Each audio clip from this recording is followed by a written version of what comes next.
tem o professor Policarpo e, lá no fundo, de camisa amarela, Ronaldo. Duas provocações. Melhor agora? Melhor. Duas provocações e uma observação, né? Primeiramente, parabéns, Ana Veloso, parabéns, Inácio, parabéns, Manuel Moraes e parabéns, Breno, né? Parabéns a toda a mesa. Agora, né? Desculpa. Então, primeiramente, parabéns a todos, né?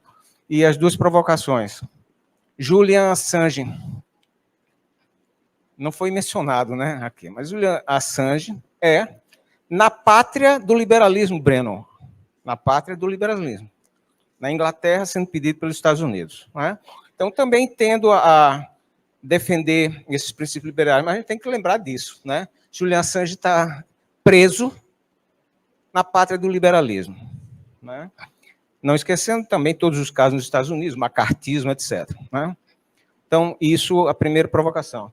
Segunda, a professora Ana Veloso falou, eu gostei muito, eu acho que precisaria também, eu queria ver como vocês pensam assim, porque toda a mídia independente está nas mãos operacionais, né, de uma grande Big Tech, que é o Google. Né? Toda a mídia independente está praticamente no YouTube. Né?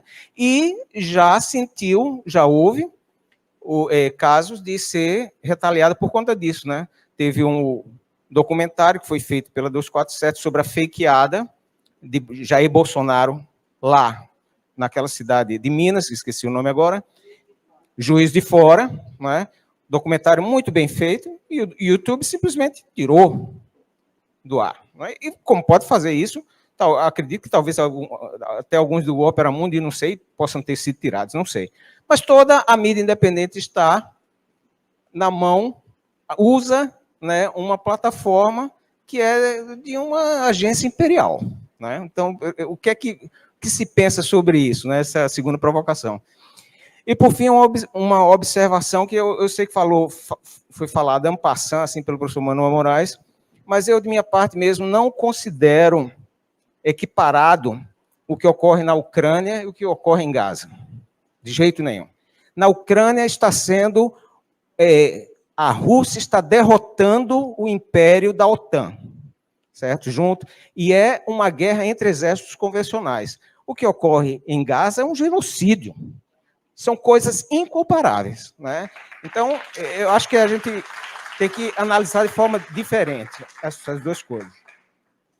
José Verucha.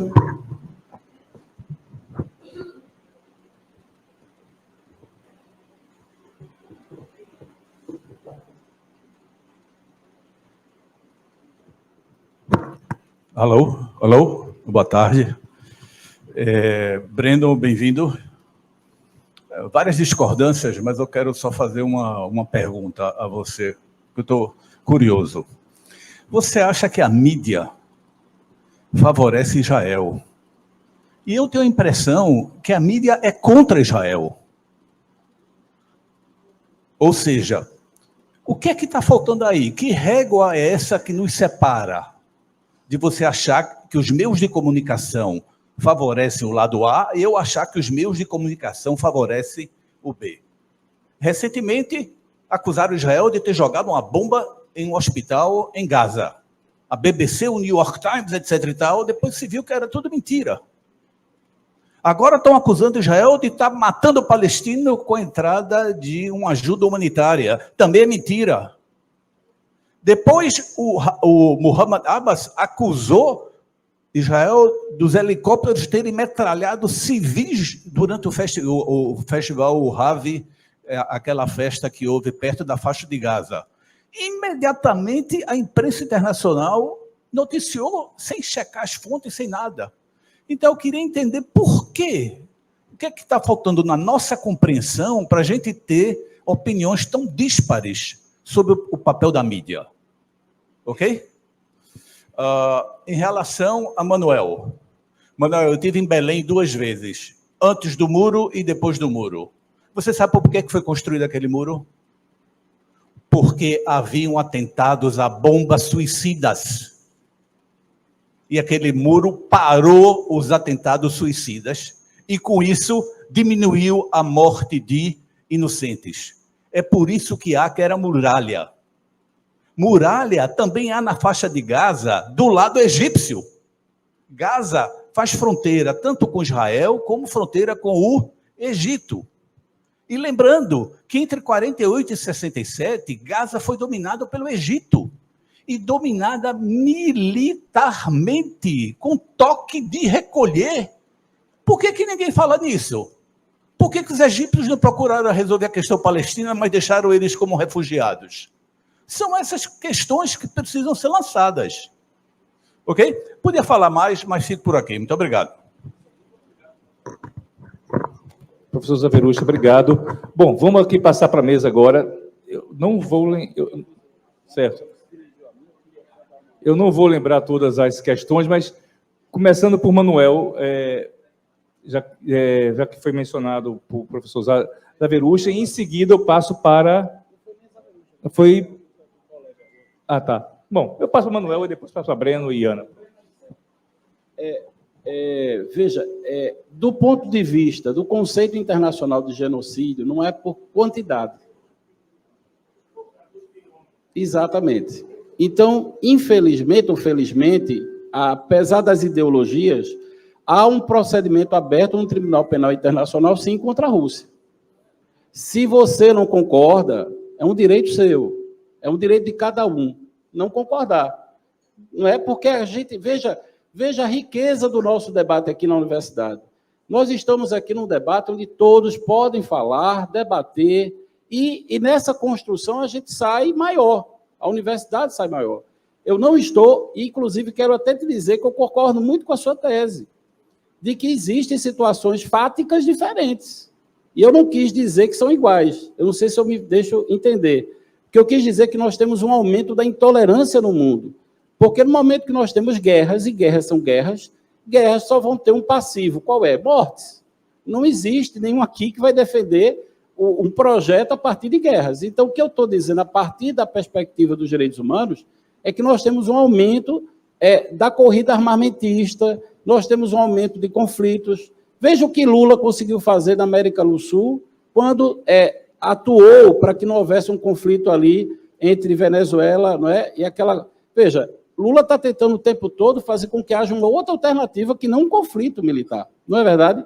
Então, é disso que a gente precisa avançar. A gente precisa avançar numa pauta do diálogo, uma pauta que permita que haja uma construção dialógica. E nessa perspectiva é que eu falei. Mas você tem toda a razão. O que acontece em Gaza não é uma luta de um exército organizado e de de fato, uma situação completamente atípica, e você está coberto de razão. Mas eu não quis fazer essa comparação, entendeu? Eu quis trazer o conceito de genocídio. Nele, não há quantidade. Pode ser 5 pessoas que o Estado queira destruir, se tiver esse interesse e se caracterizar a partir do que a doutrina internacional, vai ser considerado genocídio, a que pese as paixões, né, que nós possamos ter, a de um lado ou de outro, né? E esse não é o nosso lugar aqui. E eu quero agradecer a oportunidade, professor Zaverucha, porque Zaverucha é uma referência, né? Uma pessoa que foi meu professor de graduação, professor de mestrado, então eu tenho muito respeito, né, professor? Veja, foi muito bom o senhor ter colocado, quer dizer, a perspectiva de você compreender ali, Belém, a partir da ideia de que um muro evitou, né, digamos, atentados, pode ser um fato, né, professor? Mas será que a gente não podia construir uma alternativa que não fosse o muro? Não, sim, mas esse é o desafio. É o desafio que pessoas como o senhor me fizeram acreditar nos direitos humanos, não é? Ou seja, a gente precisa acreditar que, para além de um muro, a gente pode criar um diálogo, que não seja um muro. Veja, porque se a gente defender um muro, então a gente vai ter que defender um muro aqui no Brasil. Vamos ter que cercar pessoas, vamos ter que dizer que boa viagem. Aliás, você lembra, lá atrás, que teve um governador do estado que defendia que nós tivéssemos horários diferentes aqui em Recife, Breno. Nós teríamos aqui, teve um governador que propôs que nós teríamos horários diferentes. Determinados bairros, os bares, e o senhor foi contra. Os bares fechariam de determinada hora e os outros bares fechariam de outra hora, porque, entendeu? Porque boa viagem pode funcionar, mas Casa Amarela, não sei se vocês lembram isso, tem um governador do estado que propôs isso, a gente foi contra. E o senhor foi contra. Então, veja, a gente não pode defender, embora faticamente o senhor tenha razão, talvez o senhor tenha elementos de fato, mas era muito melhor que não tivesse um muro, não é verdade? Porque, veja, o que é que a gente defende? A queda do muro de Berlim. Não é? O que é que, né, Socorro? O que é que representa a queda do muro de Berlim? É a civilização, não é, Momesso? Por que a gente celebra? Por que na Alemanha se celebra a queda do muro de Berlim? Porque se dialoga, se cria uma perspectiva de democracia.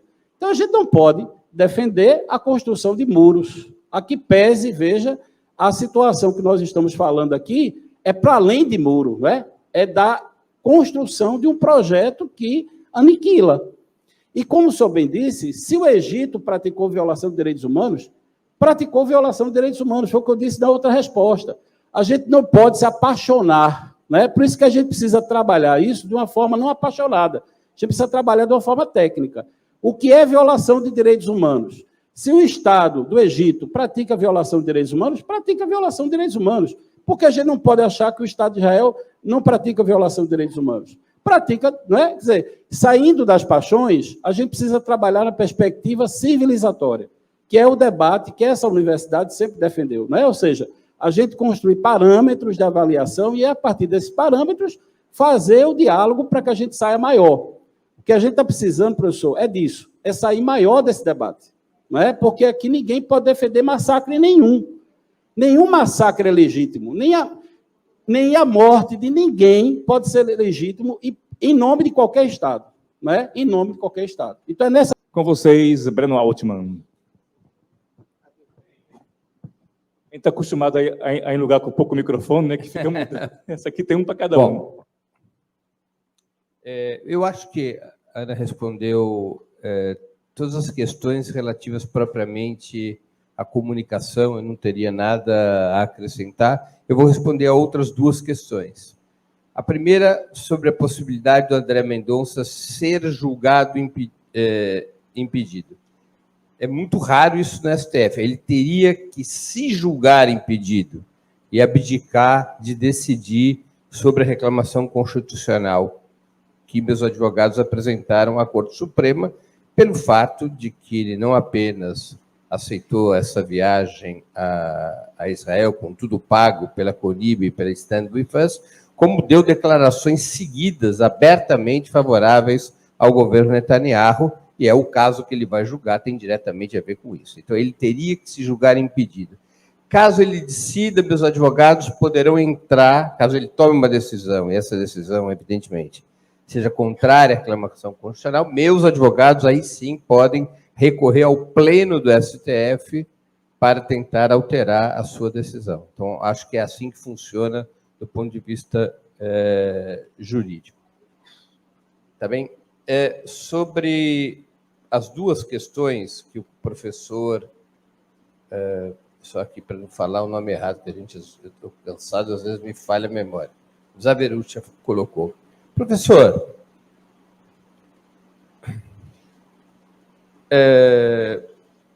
eu acho que a gente deve usar uma métrica razoável, que é o bom senso, e a observação, e a quantificação, e o registro histórico e factual do que acontece, para a gente poder avaliar o comportamento da mídia em relação ao regime sionista.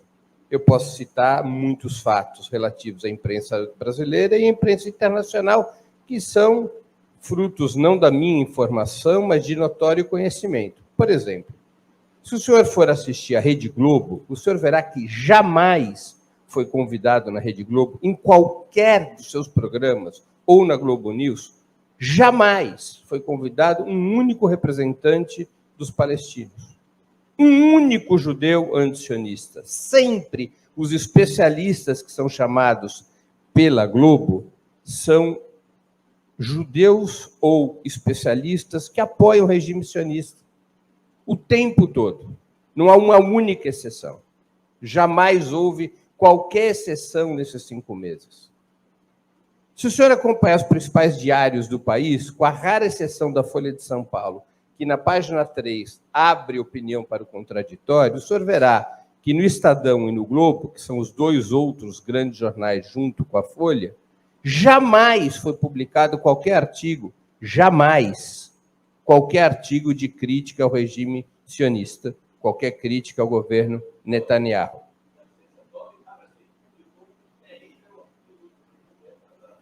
Não foi um terrível artigo, e não foi um artigo contra o regime sionista, foi um regime especificamente contra as ações do governo Netanyahu. Eu li e reli esse artigo, do Rit Harazin, inclusive amiga minha. Jamais pode ser publicado nesses jornais artigos contra o regime sionista. O limite são artigos contra o governo Netanyahu, o que não é a mesma coisa. O senhor também deve ter acompanhado pelo noticiário que, há coisa de 3 meses atrás, houve uma manifestação no lobby do New York Times, com a participação de jornalistas do New York Times e outros jornalistas dos Estados Unidos, exigindo que o New York Times fizesse uma cobertura equilibrada do que ali ocorria. Esse fato foi notícia no mundo inteiro. Imagino que o senhor tenha acompanhado essa manifestação. Não é? Imagino que tenha acompanhado. O senhor também deve ter acompanhado a saraivada que sofreu o presidente Lula, não apenas agora, quando justamente comparou o regime sionista ao nazismo, como desde o primeiro momento, quando, mesmo criticando como terroristas as ações do Hamas, disse que Israel praticava terrorismo de Estado e, em seguida, denunciou Israel por genocídio na faixa de Gaza. Os meios de comunicação do Brasil e do mundo, os meios monopolistas, fizeram um ataque cerrado contra o presidente. Os meios monopolistas de comunicação fizeram já um ataque cerrado contra a petição da África do Sul, cuja plausibilidade foi aceita pela Corte Internacional de Justiça. Há um evidente alinhamento histórico dos grandes meios de comunicação ao lado do regime sionista. Isto não são palavras minhas, isso não são uma discussão sem estudo e sem comprovação fática. São inúmeros os estudos a esse respeito que comprovam isso como uma realidade, não como uma hipótese. O senhor, como homem de ciência, deve conhecer esses estudos. Isso não é eu acho aquilo, não é o problema dos óculos que o senhor usa e os óculos que eu uso. Isso são estudos fartos a esse respeito sobre o papel da mídia monopolista em defesa do regime sionista, não é? Inclusive através de medidas legais que foram adotadas. Medidas legais. O senhor não pode negar que a Confederação Israelita do Brasil entrou com vários processos contra mim na justiça para me proibir de falar, para proibir que minha opinião seja escutada. Então, são questões fáticas. Outra coisa, professor, o senhor fez uma defesa, eu sei que a pergunta não foi para mim, mas eu vou pegar uma carona, se o senhor me permite. O senhor defendeu os muros na Cisjordânia e também os na faixa de Gaza, porque eles impediram os atentados contra Israel a partir do momento que impediram o direito de ir e vir dos palestinos e, dentre esses palestinos, lutadores da resistência palestina que eventualmente cometiam esses atentados. E o senhor aplaudiu essa muralha e defendeu que ela teve um resultado positivo. Professor, se a história começasse nos atentados da resistência palestina contra Israel, eu estaria de acordo com o senhor. Mas a história não começou assim. Israel é um regime colonial.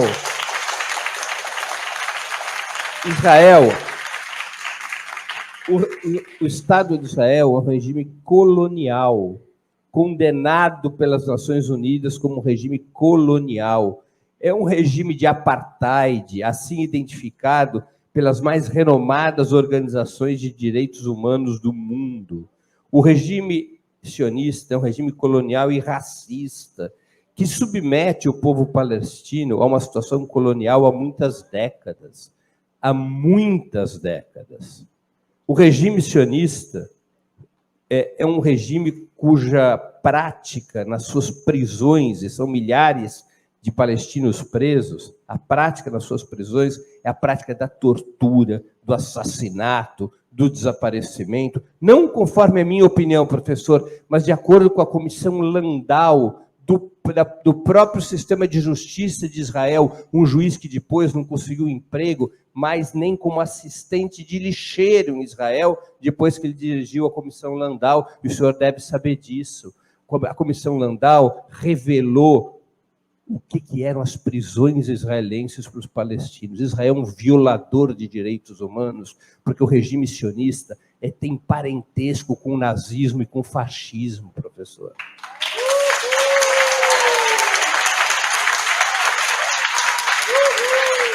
Dos 5.000 até o dia 6 de outubro de 2023, eram 5.200 os presos palestinos. 1.600 estavam presos por ordem administrativa, sem sentença, nem processo, nem julgamento, conforme as leis de emergência do mandato britânico do período colonial, que jamais foram abolidas pelo regime colonial e racista de Israel. Ordem administrativa, professor. Isso é uma violação dos direitos humanos em alto grau. Professor, dos 5.200 palestinos presos, 800 tinham menos de 18 anos de idade e 200 menos de 12. O regime colonial e racista de Israel, professor, como todo regime colonial e racista, tende ao genocídio. E é o que nós estamos assistindo. É um regime vergonhoso, professor, que deve ser repelido de uma maneira intensa e sem qualquer tipo de vacilação, porque Israel é uma vergonha em termos de direitos humanos, uma vergonha. Só haverá paz naquela região, professor. Só haverá paz naquela região quando acabar o regime sionista, como só houve paz na África do Sul quando acabou o regime de apartheid. Os palestinos que recorreram e recorrem à luta armada contra o regime sionista estão protegidos pelo direito internacional, como bem lembrou o embaixador chinês na Corte Internacional de Justiça. Estão protegidos pela Resolução 3103 das Nações Unidas, aprovada em 1973, que diz claramente que o colonialismo é um crime e que, diante do colonialismo, os povos têm o direito à insurgência e à luta armada. Israel é o Estado colonial. A muralha sobre Belém é para garantir o colonialismo, é para garantir a opressão do povo palestino. Uma muralha criminosa, é uma muralha de um regime racista e, portanto, tem que ser condenada aos quatro ventos, sem qualquer titubeio, sem qualquer vacilação. O regime sionista, professor, com todo respeito, é inimigo da humanidade, é inimigo dos povos e deve ser varrido do mapa. Como foram varridos os regimes fascista e o regime nazista, varrido do mapa. E o povo palestino tem todo o direito de recorrer à luta armada e à violência para enterrar esse regime. Isso está no direito internacional, professor. Eu vou repetir. Resolução 3103 das Nações Unidas. Para não haver nenhuma dúvida, eu vou ler um pequeno trecho dessa resolução. É um crime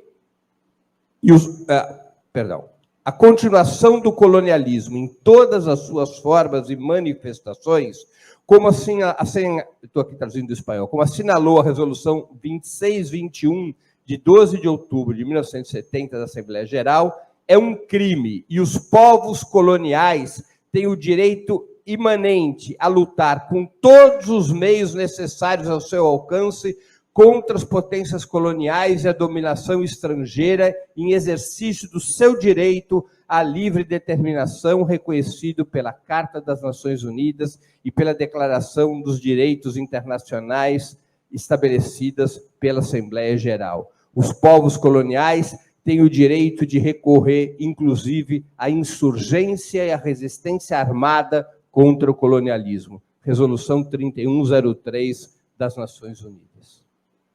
Portanto, não há que se criminalizar a resistência palestina. Embora, como todo processo de resistência, eventualmente tenha cometido seus exageros, seus erros, até seus crimes contra os direitos humanos, e sobre essas questões terão que responder. A ser criminalizado, professor, é o regime sionista. O regime sionista e seus dirigentes tinham que terminar em um tribunal como o de Nuremberg. E seus dirigentes enforcados como os dirigentes do nazismo, porque o regime sionista é a pior das tiranias desde o fim do nazismo.